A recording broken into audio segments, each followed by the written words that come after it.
सांगली लोकसभेच्या उमेदवारीवरून महाविकास आघाडीत रस्सीखेच सुरू आहे। रस्सीखेचवरून गोपीचंद पडळकर यांनी खिल्ली उडवलेली आहे।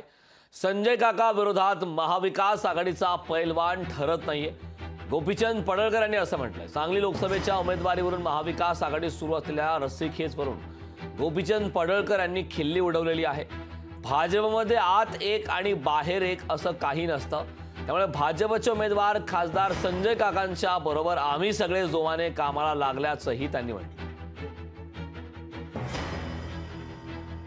सांगली लोकसभेची उमेदवारी तिसऱ्यांदा माननीय संजय काकांना मिळालेली आहे। तर भारतीय जनता पार्टीमध्ये आत आणि बाहेर काही नसतं, आपण ठामपणे आपली भूमिका नेहमीच मांडत राहतो। त्यामुळे संजय काकांच्या बरोबर आम्ही सगळे जोरात कामाला लागलेलो आहोत। कालच आमची महायुतीची बैठक झाली।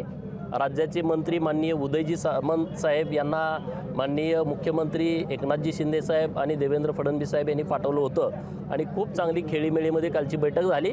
आता उमेदवारी अर्ज भरणं त्या सगळ्या प्रक्रिया पूर्ण झाल्यानंतर खरा याला रंग येईल। अजून पुढचा पैलवानच कोण आहे निश्चित होईना, त्यामुळे अजून सगळी लोक संभ्रमात आहेत।